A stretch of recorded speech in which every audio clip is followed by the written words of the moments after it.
time to build momentum, to interrupt and end race-based hatred and violence.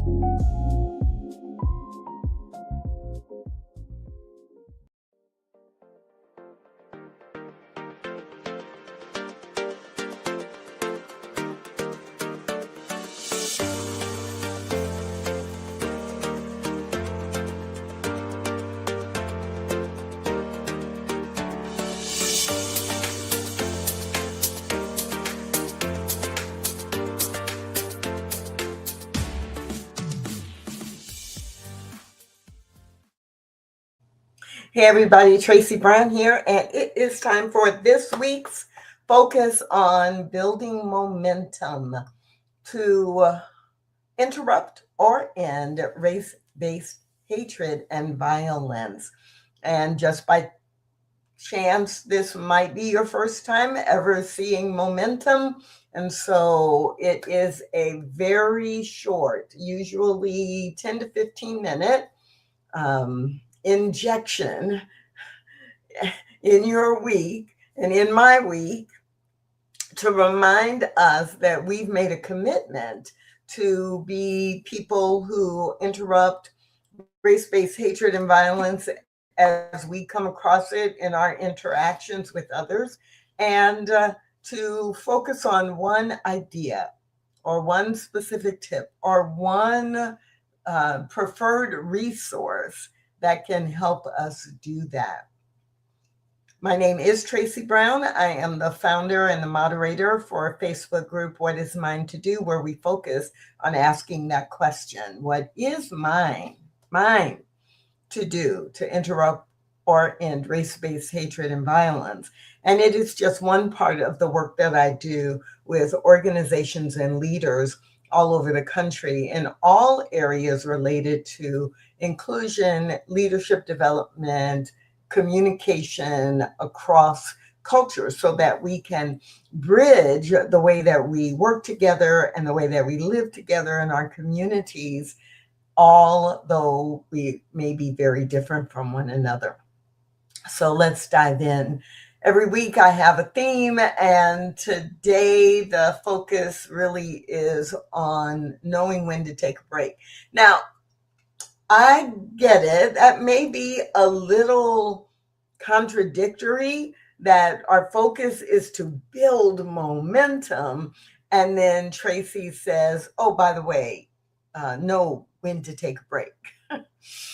And it's not coincidental, because what happens is, if you're like me, you are so committed and you are reading about things all the time, and you are engaging with people in conversations about this topic, and you are holding yourself to a higher standard than most people you know.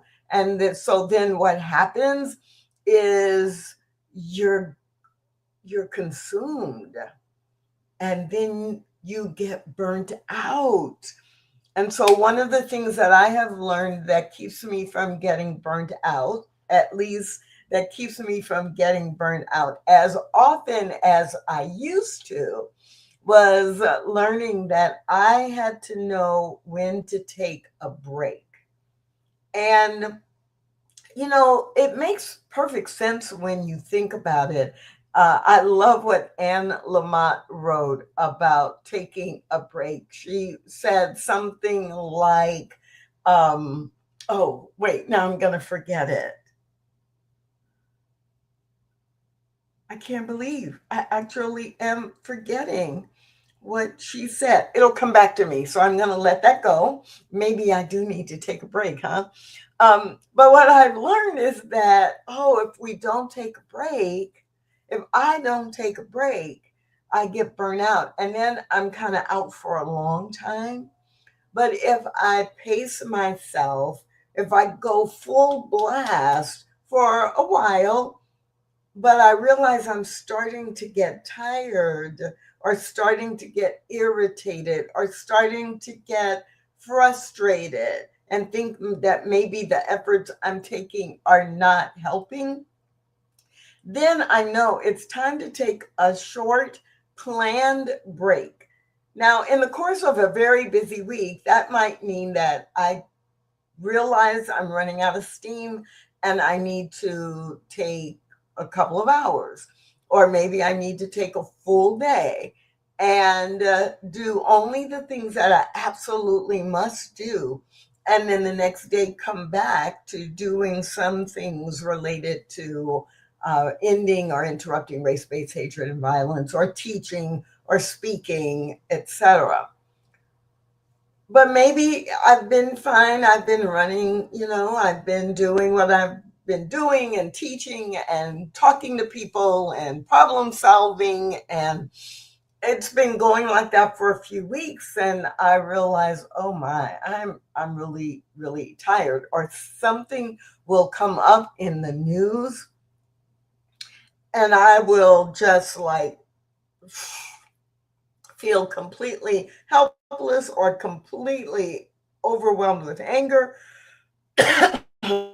And when I reflect on it, I realize, oh, you've been going full bore or full blast for several weeks. Walk away for a couple of days, focus on something else. Now, I want to be clear with you. I'm not saying, like, go on vacation for a week and do nothing about anything. I am saying all of this specifically in the context of the energy that we expend and the focus that we place on this one particular topic. And the intensity can be overwhelming, and the challenges that are being faced can be very, very demanding of us mentally, emotionally, as well as physically. So, what I'm suggesting to you is that you use the opportunity, or actually, that you create the opportunity to take a breather, or to read something inspiring, or to not read anything about the topic at all, especially if you've been engaging with people in a way where there's been a lot of tension. A few weeks ago, I was in a conversation with someone who was in an environment in their workplace where there were a lot of negative assumptions being made about employees who were of Hispanic descent, of Spanish or Mexican or Cuban or Colombian descent. But the employees at where they work, who are Spanish speakers, were really being given a hard time. And to this person I was talking to, the pattern was very clear and very obvious. And they had been involved in a series of conversations over a 3-month period with leaders in the organization, with some of the members of the executive team, a few people from the HR department, and it had been building and building. So on top of their full-time regular job, they were also navigating and negotiating and educating about this situation. And they were not feeling hopeless. They actually believed that they had made progress and that they had laid a really great foundation for some long-term changes that might be coming. But they were just exhausted. And we had a great conversation about how, yeah, you really do deserve to take care of yourself, even while you are doing the work for the benefit of yourself and others. And I'm so glad I let go of my frustration 5 minutes ago, because now the Anne Lamott quote comes back to me. And she has a quote that says something like, everything or almost everything will work better if you unplug it, let it rest, and then plug it back in. And I laughed when I first read the quote, which I just paraphrased, so I didn't actually quote it. But I laughed because I thought about how often we do tell if someone's having trouble with their computer. It's like, oh, plug it, unplug it, and wait, 3 minutes and plug it back in.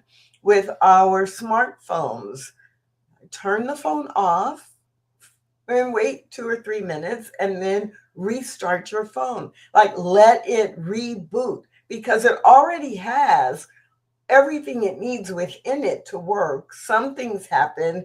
A part of the technology maybe has gotten overworked, or maybe there was an update and new information hasn't fully integrated yet. And so just like unplug it and then plug it back in. So it doesn't, the advice we get or give is not, oh, well, unplug your TV and go buy a new one. We don't, that's not generally, not if it's someone is saying, oh, they've had this TV, for 6 months and all of a sudden it's not working correctly. We don't tell people with the expense of a smartphone to like, oh, just throw your phone out and, go buy a new one. And our bodies are way more precious. Our brains are way more precious. Our commitment to being effective in multicultural, multi-generational, multi-ethnic environments is way more valuable than any piece of electronic equipment. So absolutely, one of the things that I want to encourage you to do is just take a little bit of downtime and recharge. Helen Edwards said, in this game, everyone needs a break to refuel, recharge, and then jump back in full throttle. So whether it's sports and athletics or working in an intense business environment, it applies, and it applies here too. One of the most effective ways to build momentum is to know when you should take a break. Matt Haig wrote, just when you feel you have no time to relax, know that that might be the moment you most need to make time to relax. So as things get intense, as you are interrupting and helping to end race-based hatred and violence, know that it really is okay for you to step back for a few minutes, step back for a day or two, and then jump back into the game. So that is what I want to share with you in this week's episode of Momentum. I want you to do the work at the best way you can, to the best capability that you have. And I want you to take care of yourself, because I need you, we need each other to keep going, to build momentum, to end race-based hatred and violence. My name is Tracy Brown. I'll see you again next week.